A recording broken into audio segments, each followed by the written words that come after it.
Morning, everyone. How are you this morning? Well, I don't know if that's a real question I should be asking. It's probably not morning for you when you're watching this. I mean, it might be, but another beautiful day in Santa Barbara, of course. We just had some incredible rain, but we didn't get the worst of it, and we're perhaps the worst of the storm because so much of the country is now, in the grips of much colder weather and all. So, okay, minimalism. The first thing to note about minimalism is it's not for everyone. In fact, minimalism is not for most people. And what I mean by that is, go back to that one statistic I keep telling you, and, if nothing else, at the end of this term, you'll remember that 3 billion people, the poorest 3 billion people on the planet, nearly half the population, have only put 5% of greenhouse gases in the atmosphere. So, to tell that group that, or for any of the messages we're going to be getting in the next few weeks with minimalism or with food systems or whatever, to tell that group that they should, consume less beef, maybe not buy dozens and dozens of items of clothes every year, maybe reconsider having a car. That doesn't make any sense, for that group of people, and including some people in the United States as well. For some people, the challenge that is being faced here at the climate crisis is not to minimalize, but as the rest of the world, becomes more like, wealthy countries, is for them to do so in a way that doesn't emulate us. But I don't quite know how to put it. This group of people, most people on the planet, do not need to minimalize, and it's not quite that they need to maximalize, but their challenge is to grow and do more and have more than they currently have. But if this is all going to work for us as a species inhabiting this planet, then they can't make our mistakes. They absolutely can't, So that's the challenge they face, but a very different one from us. And why we're not dealing with that in this class as much as we could is because, again, this is a U.S. course taught in California, and it's meant to be vectored toward us, people here, rather than the rest of the world. And that's important because, well, and by the way, that doesn't, exclude if you're in the class and you're an international student, because many of the same problems that we have in the U.S., obviously happening in the rest of the world too. So that, when it comes to having too much and emitting too many greenhouse gases, this could well apply to you wherever you're from. And it's not a U.S. only thing. But, the problem with this is that, if you are from the U.S. or among this group that are high emitters, it's a very difficult problem to grapple with on a global level because we are the problem. In my climate and generation lectures, I pinpointed, my generation and the older generations as, starting the problem and being responsible for most of what happened. True enough, but just being part of this country, and now as you enter, as you're, when you leave UCSB, when you enter the world and the workforce and all, you're going to be part of this too. But we are the problem, and potentially you will be the problem too if we don't change. And it's hard to come to grips with that. And aside from all the efforts at denial that we see going on, like we saw last week with organized efforts to deny the climate crisis being put forth by fossil fuel affiliates and all, we as a country and people in our situation, those responsible for this, that have been responsible for it in recent decades and are still responsible for it now, I would argue that we are really in a state of deep denial, denial in a somewhat different sense, which I've mentioned before, of course, but you can see it here because, it is our lifestyle that is causing this situation. And again, it doesn't mean that we have to just focus at this on a lifestyle level and personal action. We need to approach this in a bigger way, and we're going to talk about that with especially the second documentary options we had, the Plenitude Economy. But it is something it's hard for us to deal with, but we can. And what's so interesting about minimalism is that the people who practice it are not generally arguing for it because of environmental reasons. They're not saying, okay, here's how we're going to solve the climate crisis. We all have to minimalize. That's generally not the message. The message they have, which is so intriguing, is that if you're in this very rarefied boat, and we're going to talk about how rarefied that is and why that privilege is an issue. But if you're among those privileged people, you have been duped into thinking that consumerism and having a ton of stuff is going to make you happy. If you minimalize and get rid of all that consumer crap, you will be potentially, and these people argue from the other side, having done it, they are happier. That getting rid of all that and jettisoning them, it has made them happier and more fulfilled and giving them more time for other things and all. It's so intriguing, and we can see this with Henry David Thoreau too, is because, the argument from the outside, when you look at Thoreau, for example, or minimalist, but stick with Thoreau, he even says he lives this very Spartan lifestyle. And a lot of people might think, well, that guy's not very happy. But the argument is he's happier. That's what he suggests. That's what the minimalist suggests. Part of the problem with that minimalism documentary, by the way, and let me just stop and say what I've said before, and I'll repeat it again.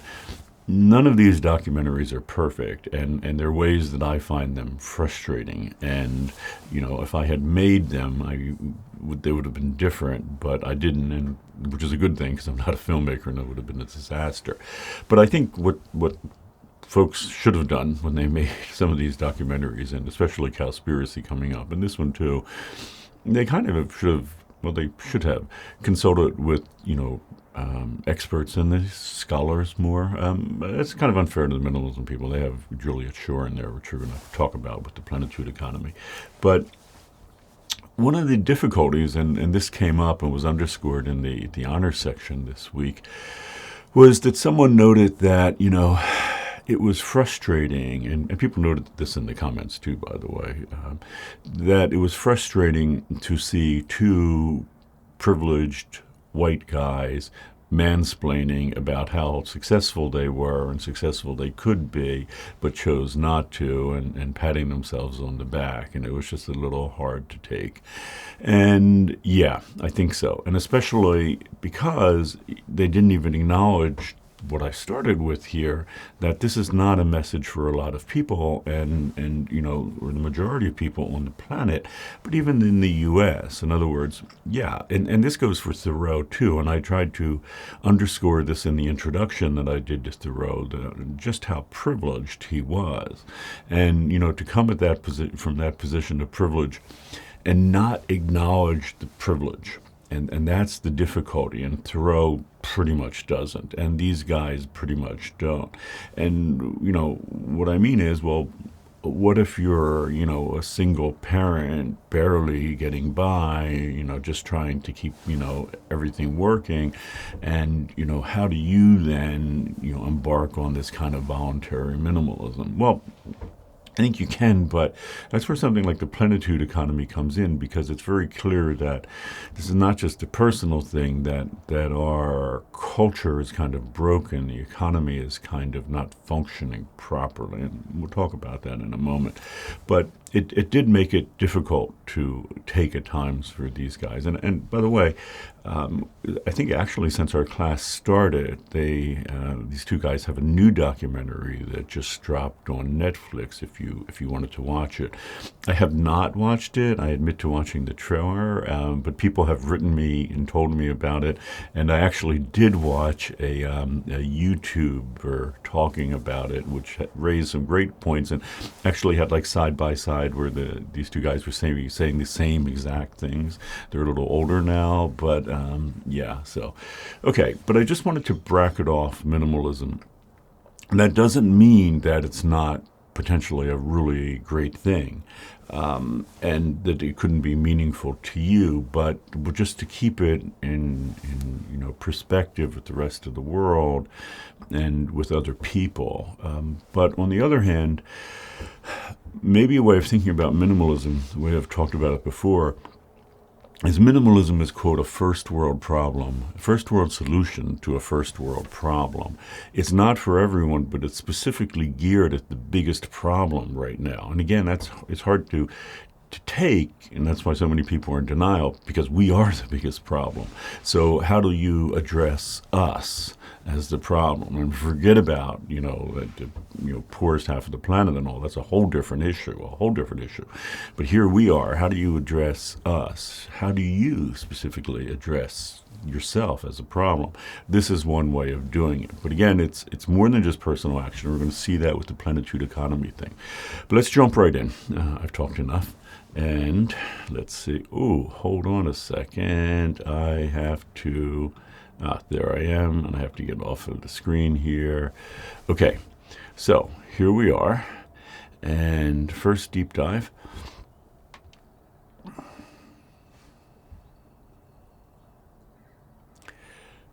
Yep.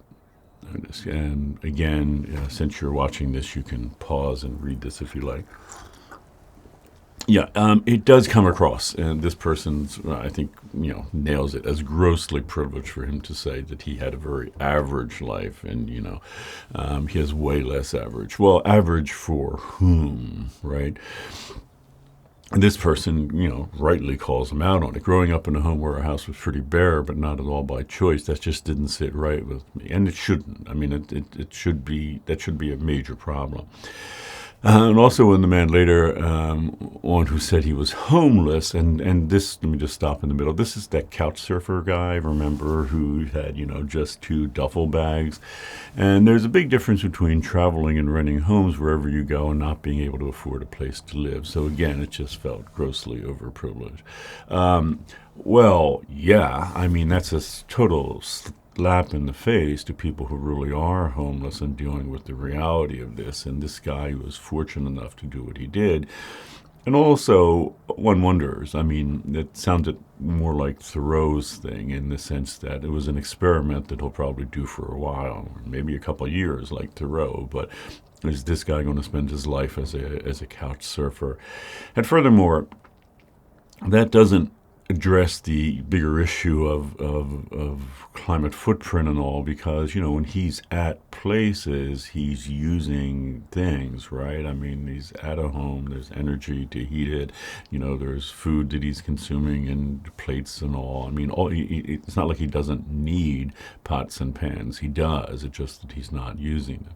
I mean, it's an interesting option, and don't get me wrong, but I think this person is right too, especially, and this was, I thought, such a great point, because, it underscored like a particular deep insensitivity in the film. In other words, I'm homeless. Look at me, how cool this is. I think, we need to stop and think about that word and the people who really are, not voluntarily homeless, but, it's just grossly insensitive. And I think, again, the film could have done differently, but I think we're kind of in the position where we are with Thoreau, with these 2 guys in a way. What I tried to do with Thoreau, unless we just jettison Thoreau altogether and forget about reading him, we have to kind of bracket off his problems and bracket off the fact that he comes from a position of privilege and he's not acknowledging it at all, because there's something there in Thoreau, and I'm confident of that there is, and maybe we'll see when we do the deep dive on that, which is the next one, how you folks feel about that. And I think most people were pretty confident there's something there with Thoreau, but on the other hand, we really need to address these issues of privilege that are not addressed by these 2 guys that were Thoreau. So, okay.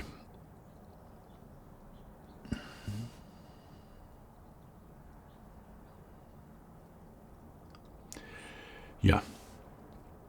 So this person raises a couple things. Let's talk about the first one. But in the end, I was not successful. So this person, and this is actually a problem with minimalism, again, not addressed and should be.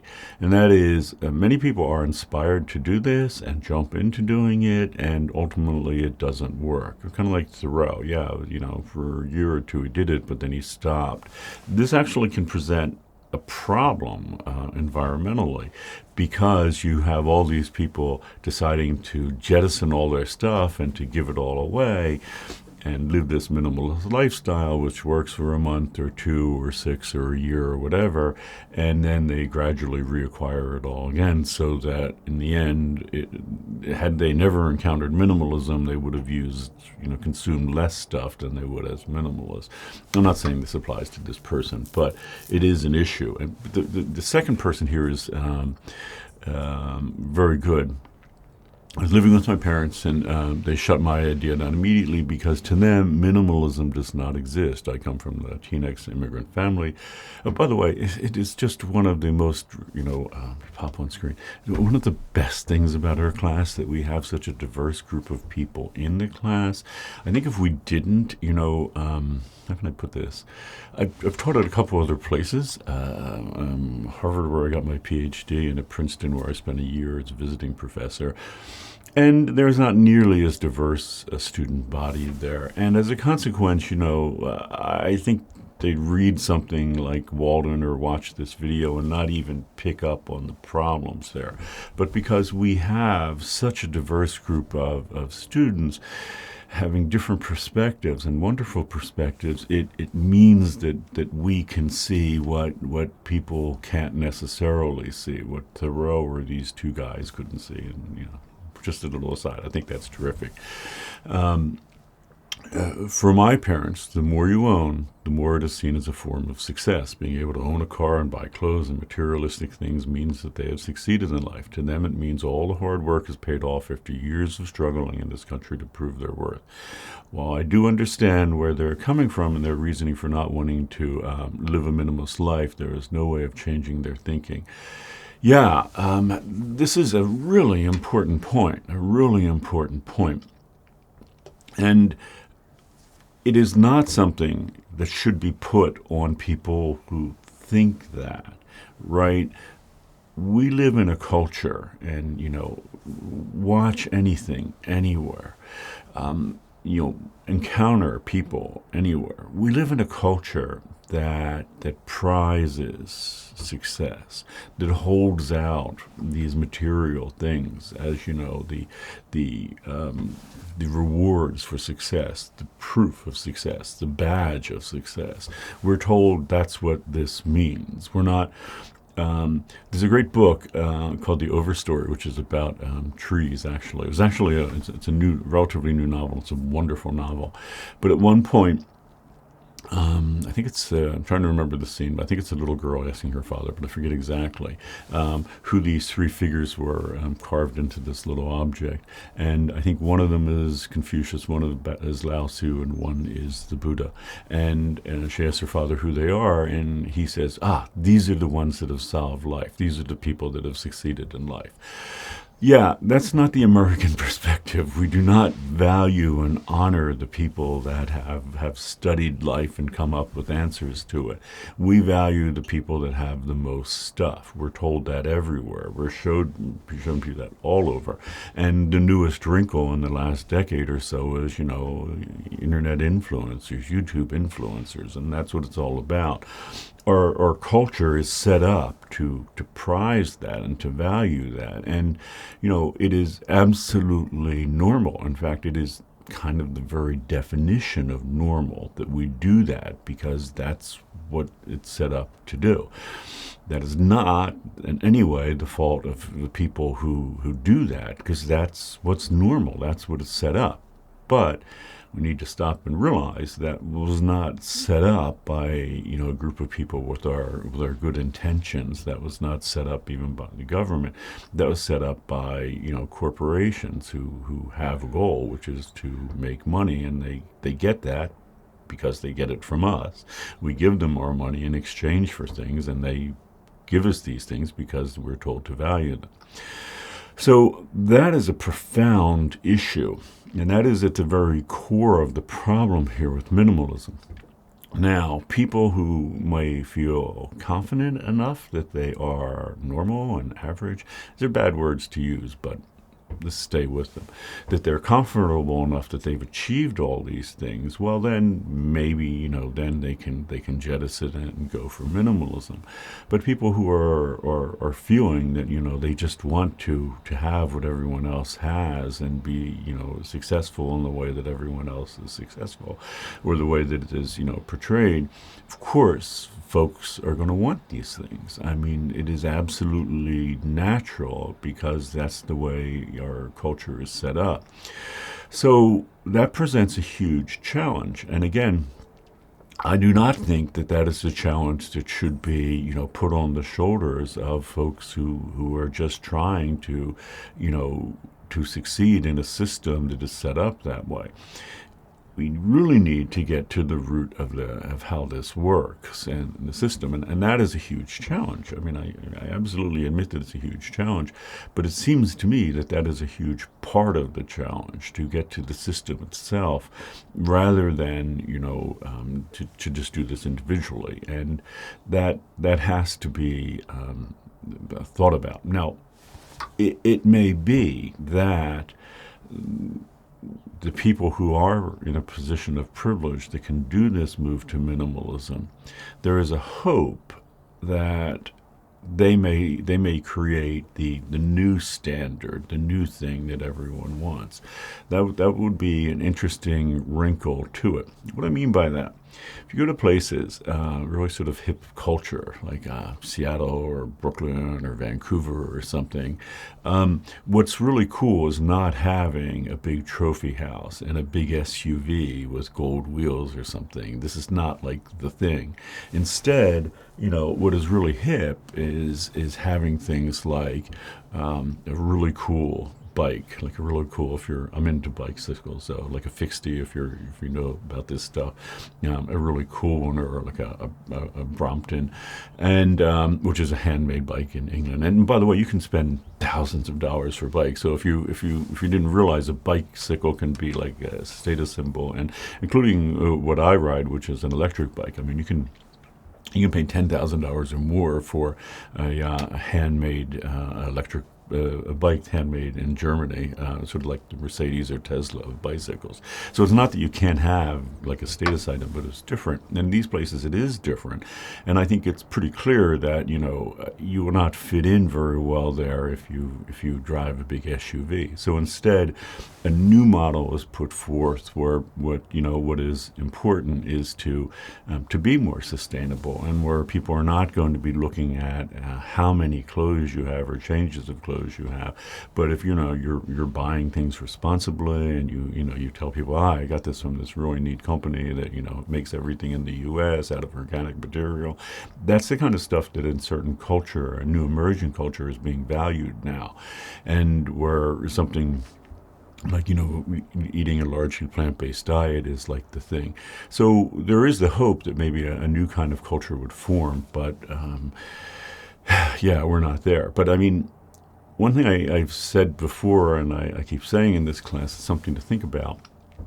In California youth culture, i.e. you folks, the world looks to you.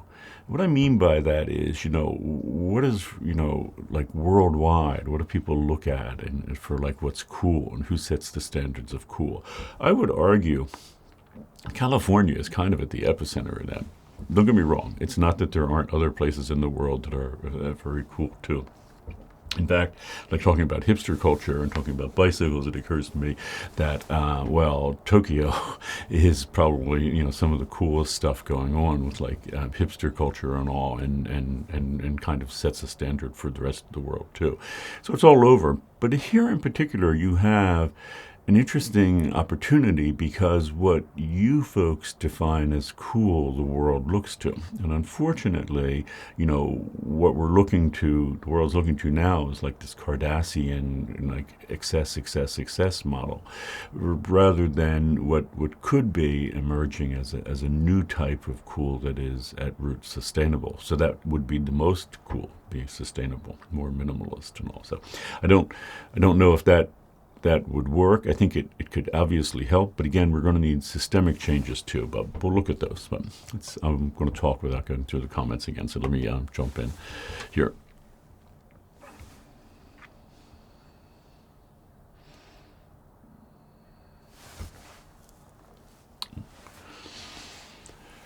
Yeah.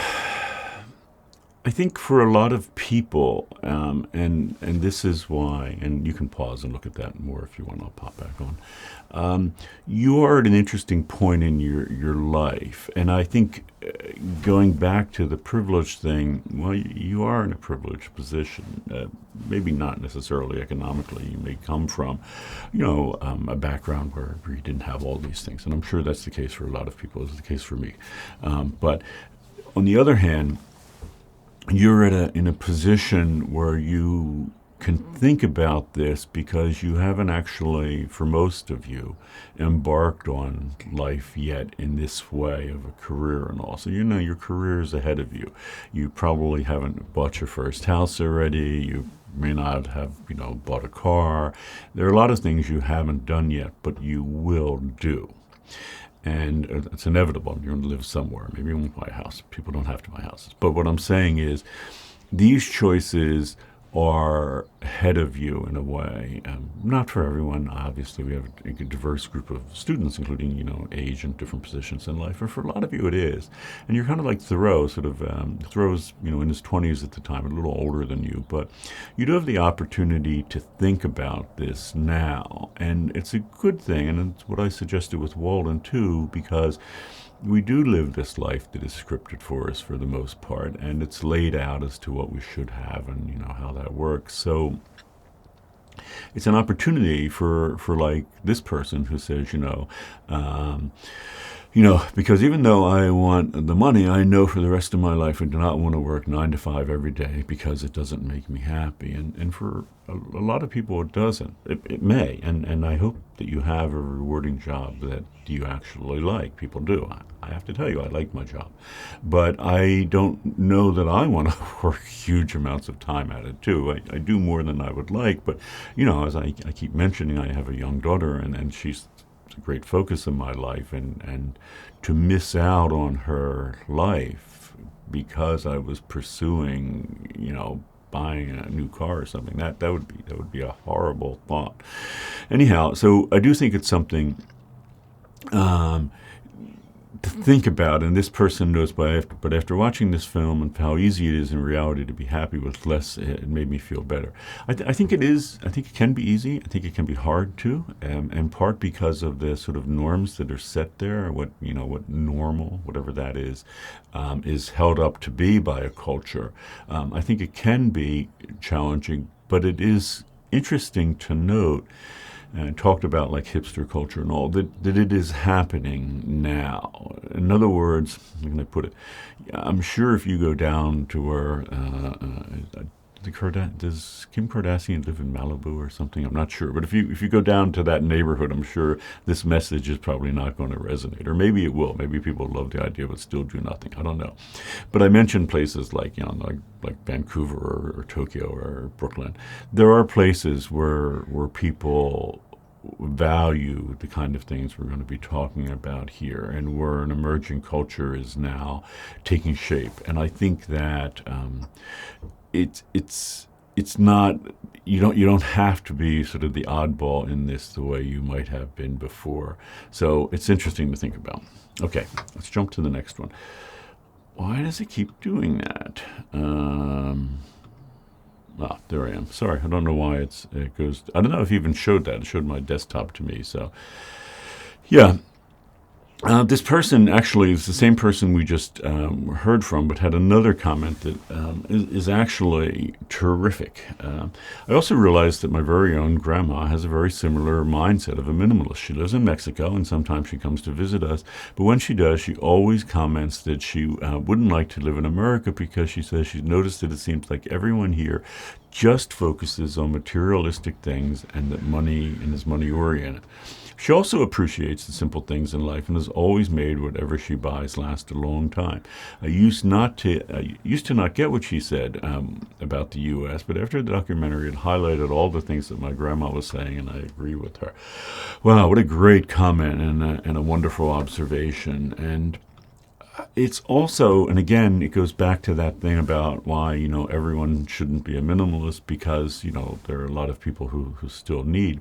But there are a lot of people that aren't in either extreme, like this person's grandma, who is from a culture that has not fully, been impacted by this consumer dream, which we often refer to, and people have in the comments here, as the American dream.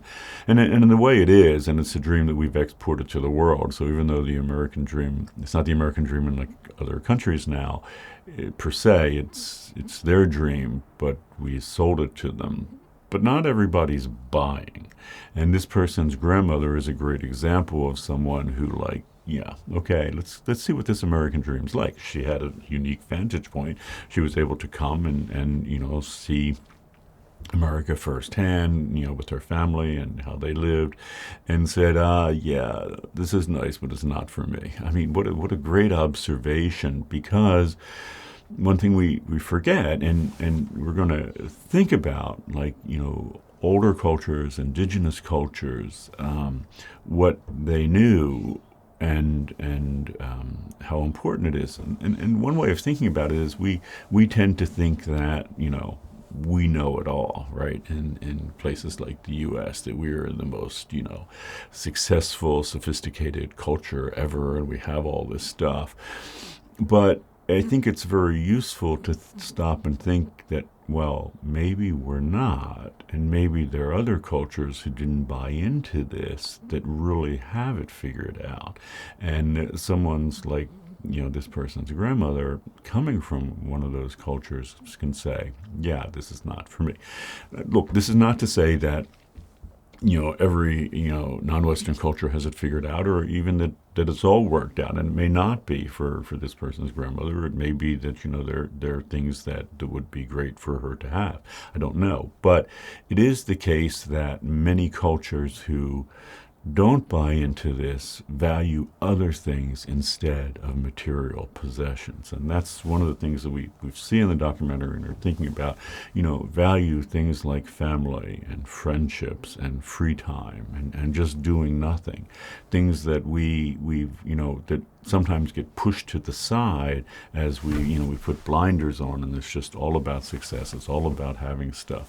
But, people who don't buy into that, who come from cultures that haven't fully bought into that, I think they're a good, kind of wake-up call that we think we have it all figured out, and we think, we have the best standard of living in the world, but maybe it's not. Maybe it's not by a long shot, and maybe, it is full of problems like we're talking about. So, yeah, it's a great comment.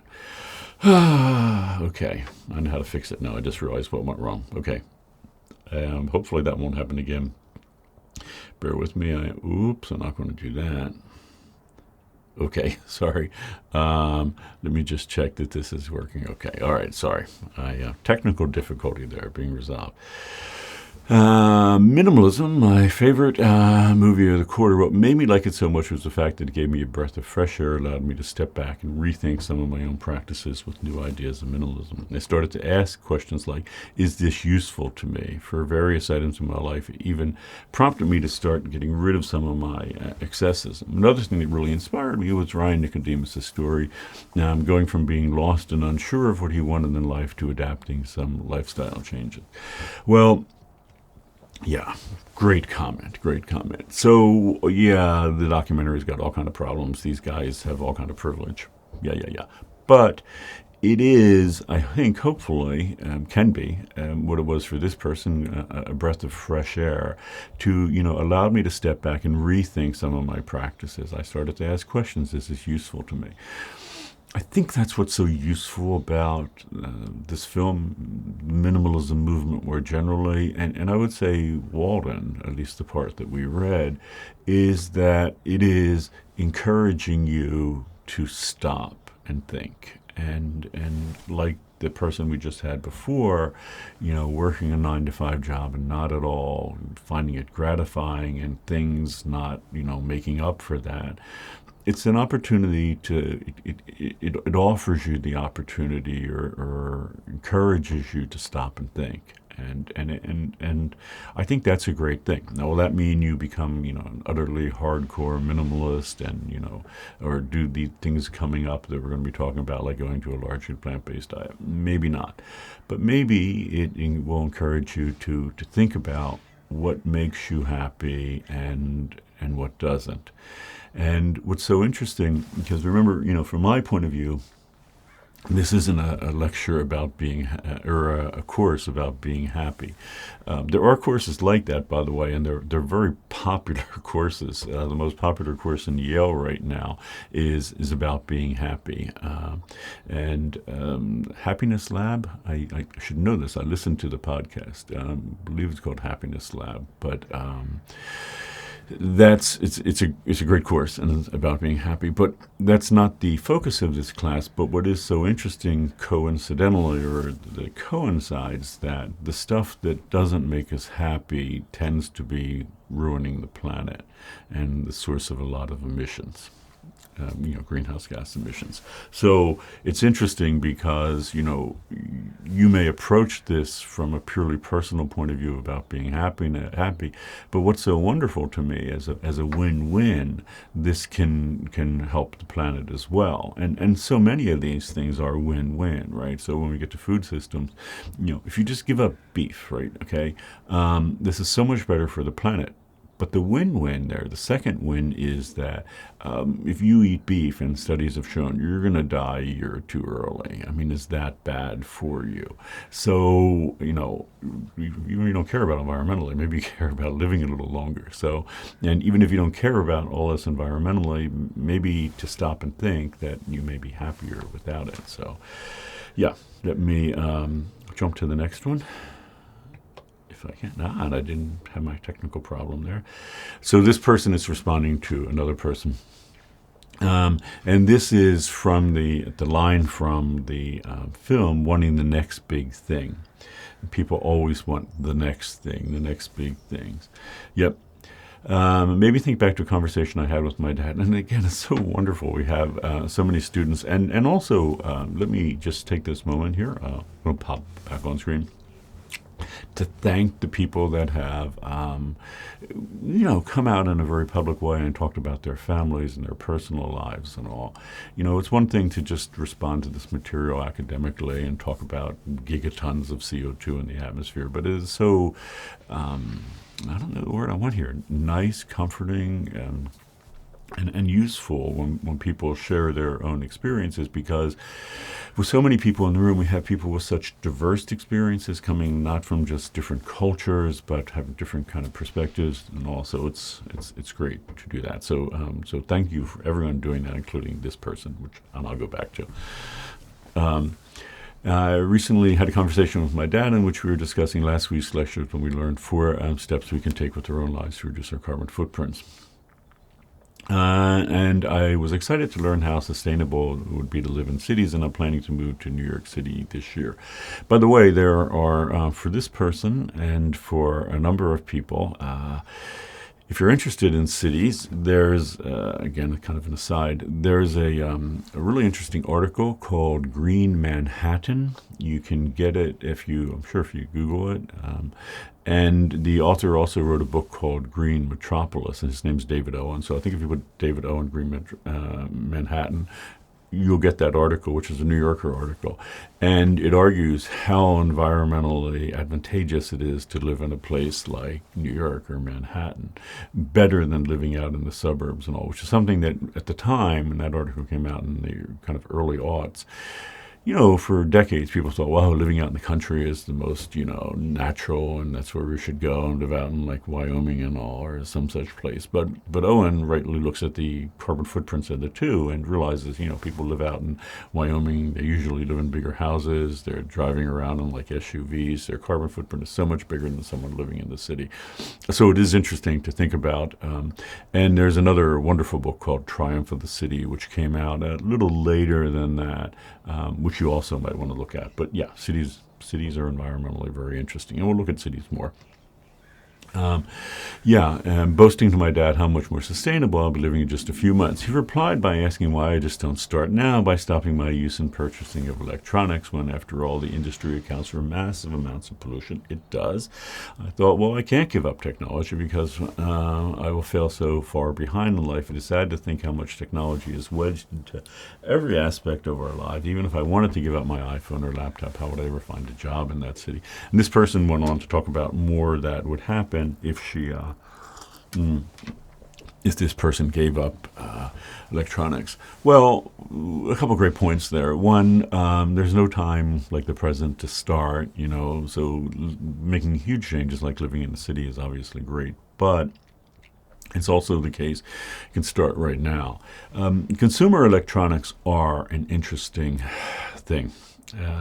And it's one that we could spend more time with. In fact, with respect to phones, there was a really interesting concept floated quite a few years ago now. I'm going to say like it happened back in 2012. I'm not sure. But you can go online and search for something called phone blocks. In fact, search for it in YouTube and you'll see the video. And it was the concept that, well, let me tell you the problem with the consumer electronics in part here is that they have like so many things, and we're going to see this next week when we talk about fashion, but fashion no longer applies just to articles of clothing. It's what's fashionable. That arguably was like ground zero is where it started a few hundred years ago, but now all sorts of items are being sold by virtue of their being fashionable. So cars are a great example. When cars first came out, Henry Ford's Model T, it didn't substantially change in 20 years. But now every 2.5 or 3 years, car models change, colors change, all sorts of things about them. And why? So you don't feel like you have yesterday's car, So we're going to talk about different kinds of obsolescence, but there's not only something becomes obsolete because it doesn't work better or anything, but because it's just not fashionable. And the industry really pushes that. And with things like phones, it's kind of odd to think about because you would think it wouldn't change much, but and this person mentioned iPhones, but Apple's model is every 2 years to come out with a new phone so that you will lust after that new phone. And every year, it's kind of like fast fashion, which you're going to see has these 52 fashion seasons a year. Well, with phones, it's now every year, kind of like the way cars were. Maybe there'll ultimately be 52 phone seasons. I don't know. But right now, there's an annual season with phones, and there have been studies, of course, that people, when they get their brand new iPhone, is it the 12 now? I think that's the new one. People actually make a point of bringing it out more so that you can see that you have the newest iPhone. And that sort of pride and all is associated, which is what's supposed to happen, is why it's marketed that way with having it. And then a few years later, like if you're still using the iPhone 8, which doesn't have that cool roundedness and all in the corners, people are actually, they've gone from pride with that object to embarrassment. And that's so intriguing. So getting back to what I was saying, if you search for phone blocks, a few years ago, the idea was proposed to make phones that would last a long time. We would all have the same phones. And when things happened, you could replace the parts themselves. So if you broke your screen, and I don't know how many broken screens I've seen of people I know who walk around with broken screens, you could slide your screen off and slide a new one on, and it would take just a few minutes to fix, and you could do it yourself. And by the way, screens don't cost a lot of money, and I know this because a few years ago, our iPad, the screen broke, and I went and ordered a screen online and replaced it, which was incredibly difficult, by the way. And it's only, I guess, because I was a furniture maker and I like doing things that I thought I could even try to do it. But it was incredibly difficult, and I actually don't recommend it because it's hard and took hours. But the point is that screen cost under $20, so you should be able just to go ahead and buy a screen. And the phone blocks idea, you'd slide it off. If your battery went bad, you'd slide that out and put a new one on. If new computer, new generation comes out and your computer, can't run the software that runs it, you could slide out the microprocessor and put that in. All this used the same, aluminum frame for the phone that you had for all those years. Instead of having to replace the whole thing, you would just replace parts of it. But that model never caught on, and Google, in fact, was picking it up and was talking about the fact that they were going to do it, but you have to imagine the two corporate meetings, right?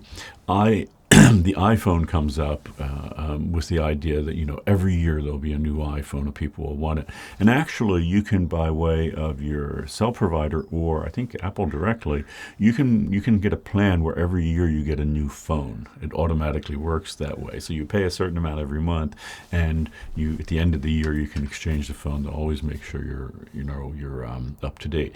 You can imagine the corporate meeting there saying, "This is great. We can sell phones every year. Our phone will last for like 10 years, but we can sell phones every year. Think about what we're going to make." And the alternate, if Google were going to do this, you could imagine the corporate meeting where people say, "Well, this is really great, isn't it?" And the marketing person would say, "But wait, you're going to have a phone? You're only going to sell one phone every 10 years? How in the world can you compete with other companies that have built a model where they are going to sell 10 times the number of phones with that?" And that's the problem. And that, we are marketed things because it makes sense for the companies. I'm not picking on Apple in particular, but any company, to sell, rather than try to come up with something sustainable. So it is frustrating, and you can approach this from an individual point of view, which the person in this comment did when her father said, don't buy as many things, electronic things and all. And you can feel guilty about it and all, but this is why it's not just a personal thing. We have to look at the system that is in place and why it's there. It is absolutely great, as far as I am concerned, that we have connected life and we can do things, and it's making this possible. And our class is going to have a smaller carbon footprint than most because it's done online. So I think it's good, even though it takes an enormous amount of energy to run things online and all, but face-to-face is more. So just as an aside, I've been working for a few years on an online conference model, and we've actually run the numbers between what it takes to run our virtual conferences and face-to-face ones. And even though the ones that are online require a lot of bandwidth, and especially it's based on video, and that's very intensive, and it's a big deal, still the carbon footprint is less than 1% of a traditional conference. But the problem here is not, and again, to shift this to like a personal thing, that it's like, your fault, you buy this stuff. Because as the person rightly notes here, how am I even going to go get a job if I don't have, if I'm not connected, I don't have electronic devices? Well, the third decade of the 21st, you're not going to be able to get a job without it. But that does not mean that these devices could not be more sustainable, and that they could not be built on a different kind of model, where that, if you think about something like a computer monitor, right? We all like, our one-piece computers and all. But, a monitor is something that could last for a decade or more, and you change the components of the computer. If it were to the advantage of corporations producing these things to make them more sustainable, it would be very different. And I don't think they're voluntarily going to do it. So we talked about how, the fossil fuel industry is not voluntarily going to make changes. The tobacco industry didn't. And it's unlikely that consumer electronics is going to, without us putting pressure on them in different ways. But he's absolutely right. The person is right that, you can make changes. You can move to a place like this person in New York. You can do different things. But it's a hard thing to think about because on the one hand, we want to talk about personal change being important and good, and for years and years and years, I had the same iPhone 5 until it just became impossible because you couldn't even update to the newest iOS. And it's good to do that. And I'm not trying to be more virtuous, but it's good to be doing that and all. But we can't do this alone, especially when there are forces conspiring to make us not do it, and there are forces making us not to want to buy phone after phone after phone when it shouldn't be that way. So again, personal change good, system change good too. Okay, let's go to the next one. This film gave me a feeling of deja vu. I have a strange feeling my dad and another person, this is someone else's dad, made me watch this film before an attempt to show me that less is always more. My dad is not in the strongest sense like Milburn or Nicodemus, but he definitely lives a life with significantly less than the average American. So this conversation inspired me to reevaluate things. Some of the statistics shared during the film, such there are 52 seasons a year, when there used to be 2, which are taking 3 times the amount of space, and we're taking 3 times the amount of space as we did in the 50s. And what this person is referring to is our houses have increased. Not quite 3 times. So right after the Second World War, the average size of the American home was under 1,000 square feet. Now it's over 2,700, if I'm not sure, so almost 3 times. Put things in perspective for this person. I love clothes and shoes. I have way too many pieces, I know. However, I have taken it upon myself in recent years to shop secondhand and be more cautious about what I am allowed to take up my space mentally and physically. Ken mentioned lectured the idea that this film particularly aren't solely environmental movements, although this movement does do some good for environmental crisis. But I love the film's baseline was that less does and can make us happy. One of the things that I thought was greatest about this comment, which is the quote here, the American dream is a tarnished, outdated, consumerist goal that is not only ruining the planet, but deteriorating our well-being. Yeah, I think that should be the motto for the next few classes, next few weeks, including this one. Yeah. I got chills when the film faded out was saying, love people and use things because the opposite never works, which is to use people and love things. It's another good little motto. If you like mottos, there are 2 you should write down, one from your classmate, one from the film. It's devastating that our culture has been built upon and conditioned us to think this stuff gives us happiness, purpose, and fulfillment. The most important aspect in our lives is our relationships with ourselves and others. True happiness cannot be found from a Black Friday sale or an Instagram ad. Well, yeah. How can I not agree with that? Both of those sentiments. And it is interesting, again, this is not principally environmental, but it's about being happy. In fact, we're going to end with a film called Happy, documentary. It is just really interesting to think about, what this does, and more importantly, to think about what this person is called, what many people call the American dream, and how the American dream, used to be a dream about, I think, democracy and sovereignty. But democracy, you'll often hear, it gets totally wrapped up in capitalism, which gets wrapped up in consumerism. And, sometimes the 3 will be kind of used interchangeably. The American dream is all about democracy. The American dream is all about success of capitalism. Yeah, well, they're not the same, and it's sad to think that a political dream of democracy has been converted into one of rampant consumerism. And it's unfortunate to think that, the most free country is the one that has the freest capitalist system. What I mean by that, one that is not checked by a government to make sure the capitalism is not getting out of hand in the sense that it's harming people, which it arguably is in all sorts of ways, including the ones that we're thinking about. So Yeah, and it is sobering to think that this dream that we've created in this country and that we're selling to the world, and I mean literally selling because, we want them to buy all our products. Even though we don't actually make many of those products now. So the world wants to buy Apple products, which are not made by Apple, which are not made in the U.S. I mean, some of them are, but they're made in, Foxconn plants all over the planet, in places like China and India and all. But we're reaping the benefits by it, and we're setting up the system here. And it's all disturbing, I think, both from all the ways we're talking about in terms of happiness, but then what this means for the planet. Yeah, so let's jump to the next comment. This is good because it talks about the other films that were alternative films. One is Plenitude Economy and the High Price of Materialism.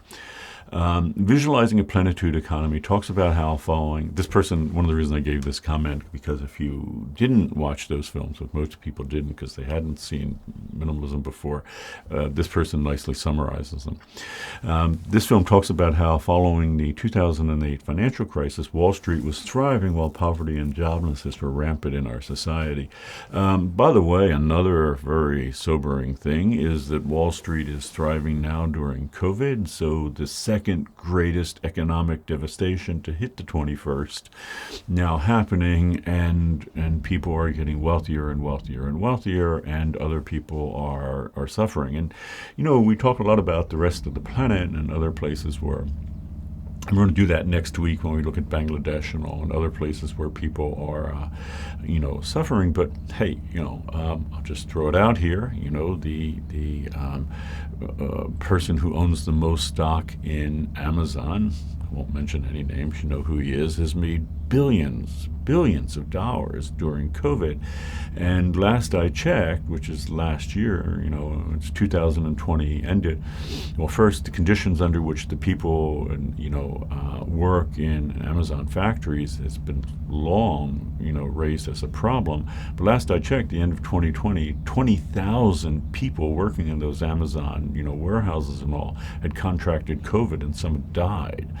So you have this situation where these horrible things happen, and yet as they noted, as Julia Schur is the person who is responsible for the Plenitude Economy video. She wrote a book about it. As she notes that, the last time in 2008, the wealthiest group of people managed to grab 65% of the wealth of this country. And now they're grabbing even more during these situations. Anyhow, what's the solution? Well, the Plenitude Economy it's what she's putting forth here. So their solution, this is Juliet Schur, if you want to read her, was a plenitude economy. Changing how we spend our time is the key to reducing environmental impact, creating more jobs, and making our everyday lives better. So just to pause for a moment, minimalism is this thing that we can do on a personal level, right? We can go ahead and make these decisions, but what if we wanted to restructure our economy to work better, restructure our culture? How would we go about this? Well, they suggest, and Juliet Schur and the people who made the film suggest, changes such as reducing individual workloads. Instead of hiring 4 full-time employees, hire 5 and have each of them work 80%. This is very much in line with the Nordic model, with people working less and having more time for socializing and seeking personal fulfillment. Instead of juicing as many hours out of their employees as they possibly can, these companies instead want their employees to work less in order to be more productive. Japan has a notoriously toxic work culture, and despite being spending more hours behind the desk, they have some of the worst worker productivity in the world. By giving employees more time to seek personal fulfillment outside of their jobs, they can be more happy and feel more ready to tackle the day when they show up to the office on Monday. Plenitude economy model suggests working less and focusing more on social change, relying more on each other. They said this is all about building social capital as opposed to borrow and spend consumer culture, economic capital. Let me just pause on this for a moment, because this, first off, read this whole comment. It's great. I'll scroll down so you can read it. But this is similar to the Nordic model, and I'll talk about this in one of the lectures coming up. But let's take Sweden as an example, and I'll give you all the details later. But in Sweden, people work, wait for it, 30 days a week, not 40. How does that work? They work 5, 6-hour days. They are guaranteed, because they have a strong government that's controlling this, they're guaranteed 25 vacation days a year. That's 5 weeks a year. Everyone is guaranteed. And many companies offer even more. When it comes to something like if you have a child and the benefit that you get, each parent basically gets a year off, 2 years off for this.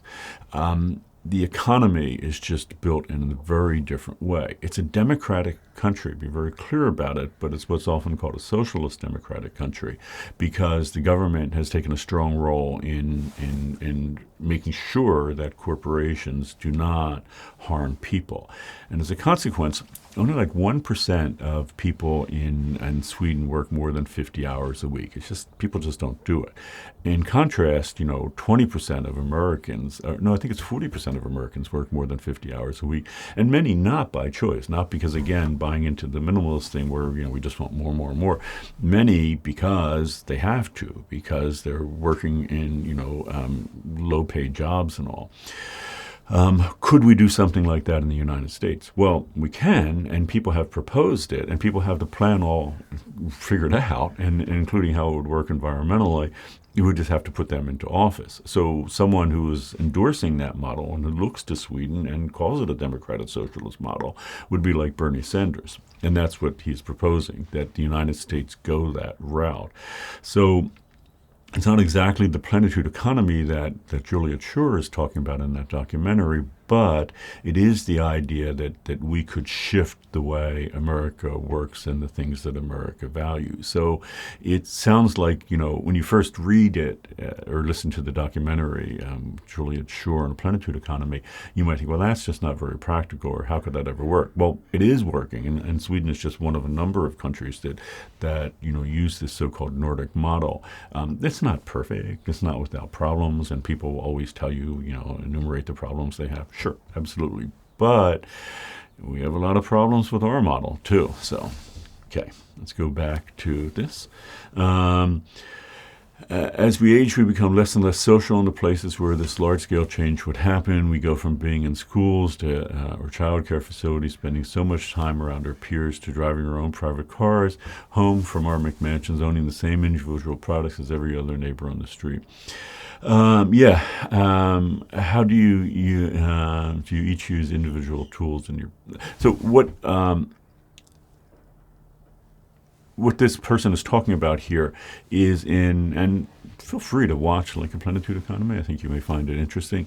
We have all these things that we want to have individually and personally. So an example here is literally like tools. So how many of the specific wrench or Allen key do you think exist on your street alone? In other words, we all buy these individual things. We all have, these Allen, wrenches in our homes. But why? Why do we do that? I mean, what do if you use an Allen wrench, sometimes I use it to adjust stuff.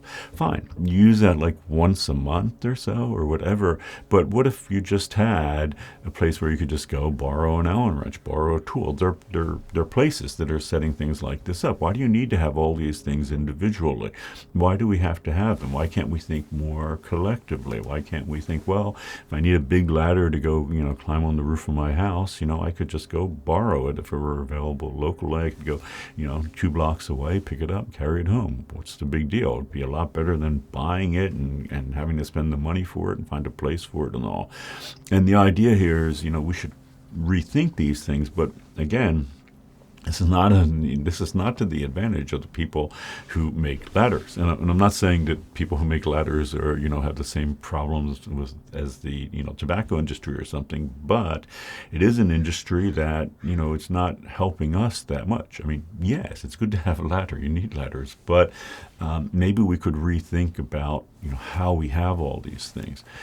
The solution proposed by this model suggests that things like just borrowing from each other, more often relying on communal resources instead of trying to provide every little thing for ourselves. Realistically, there's so many things Americans, aren't going to want to share, but I think we could all understand the point. Sure, there are a lot of things you're not going to want to share, but we will look when we get to the happy video about co-housing. That people who take this further, that you live in a house, in a community where you have your own individual apartment, but people actually, share meals together. You live with a group of people, and not everyone's going to want to do that. But if you think about the implications there, and we'll talk about them. Right now everyone has to go home and make their own dinner, every or for your family, every night. But in co-housing, if you're like 15 or 30 families, your job to cook dinner is just once or twice a month, and someone else cooks it the other times, and because the labor is distributed, you don't have to worry about that. And I know that can be a problem. I know that's not for everyone, but it is interesting to think about because we just don't think about that model in the United States. It's one of those things we're not encouraged to. The American dream does not have co-housing in it significantly. The American dream has the house. The house is the American dream, right? The house in the suburbs. Environmentally, a disaster in terms of its climate footprint, but that's the American dream. It's just useful to think of dreams that aren't the American dream. The High Price of Materialism is the second alternate documentary. It focuses more on societal and personal change regarding consumerism and commercialism. They mention how in America today we are told the good life is the goods life. Write these down, aren't these great quotes? As we become more materialistic, we suffer from more depression, anxiety, substance abuse. We act less empathetically, and generously and cooperatively, and we stop appreciating ecologically conscious activities. At its core, the video focuses on the points. We need to understand what causes people to prioritize materialistic lives. By the way, if you can hear that, my chicken, who is 12 feet away, is now upset about something I don't know. We're almost done, so I'll go find out what's wrong with her in a minute. We need to promote intrinsic values, growing as a person, being close to your family, your friends, improving the world. We need to spend more time working on ourselves and making sure our personal values are being reflected in the lives we live. We need to live a life that shows how much we care about the people around us and the world. This goes hand in hand with the minimalist lifestyle, reminds me of the teachings of Thich Nhat Hanh. In fact, I couldn't help but think of Thich Nhat Hanh as I was just reading that. Tay, who's is a Buddhist monk from Vietnam, and was actually protesting the Vietnam War at the time. Thich Nhat Hanh is quite elderly now, and he's actually quite sick. He's finally back in Vietnam.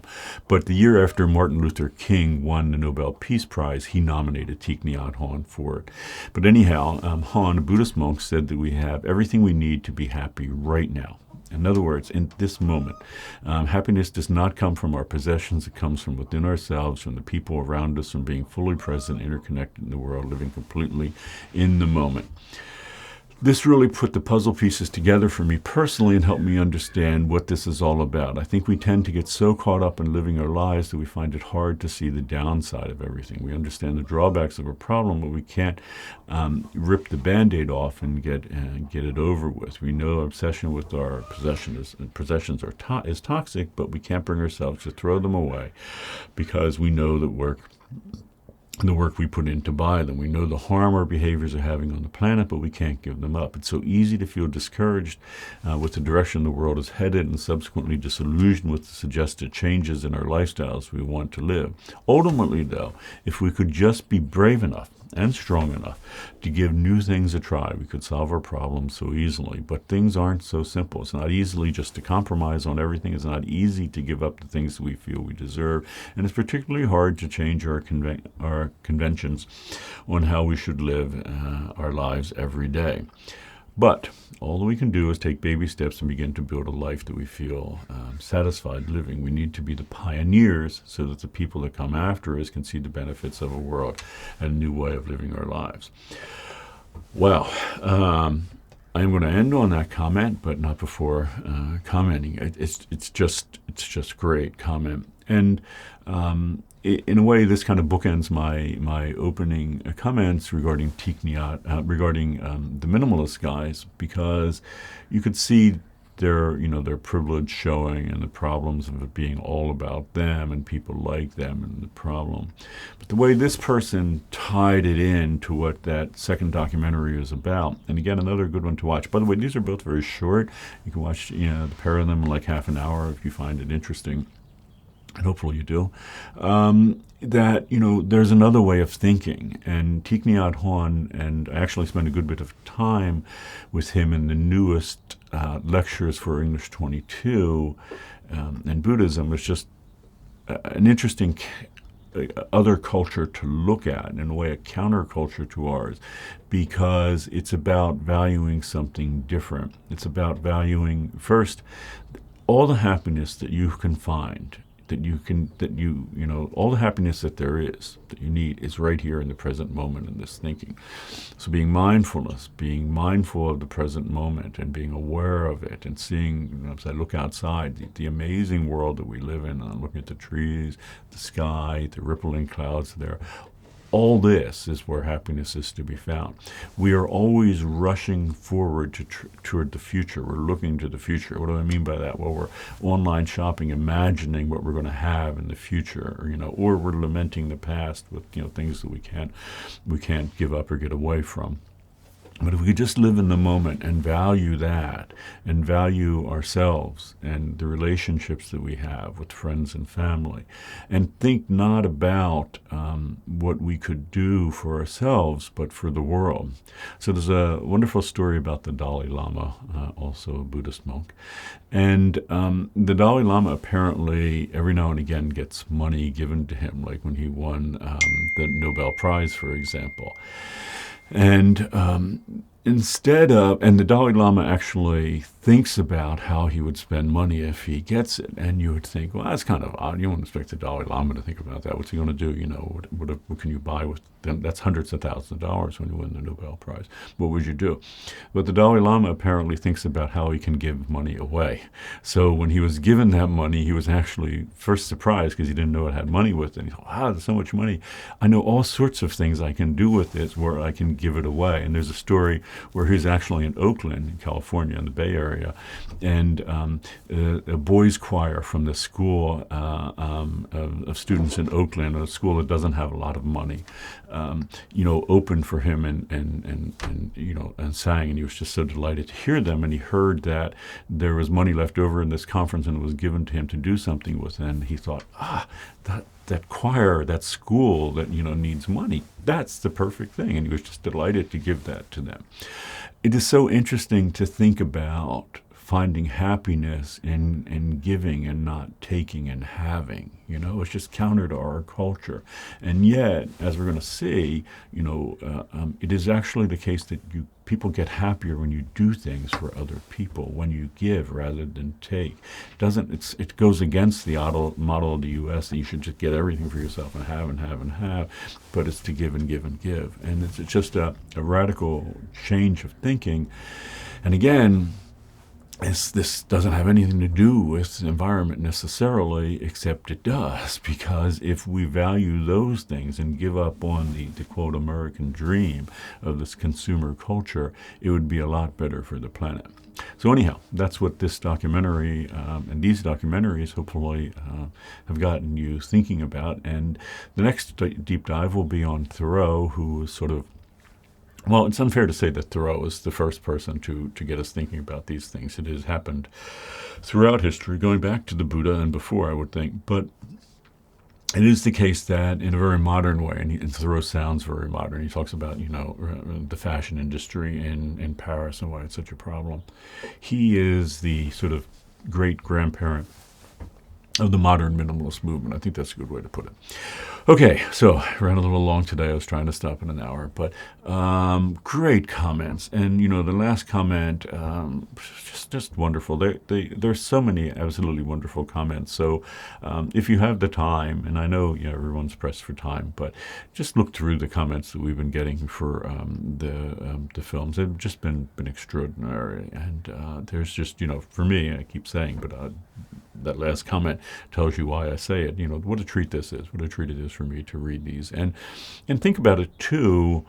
If you've ever wondered what people think about these issues, people your age, people like you in different ways, because we have certain things we share here, what folks think, here's an opportunity, and especially when people are so open and talking about their their family lives and their parents and all. It's just such a interesting insight into how people feel about this, and I just think it's great. Okay, enough for today. Thanks very much, and Thoreau is up next.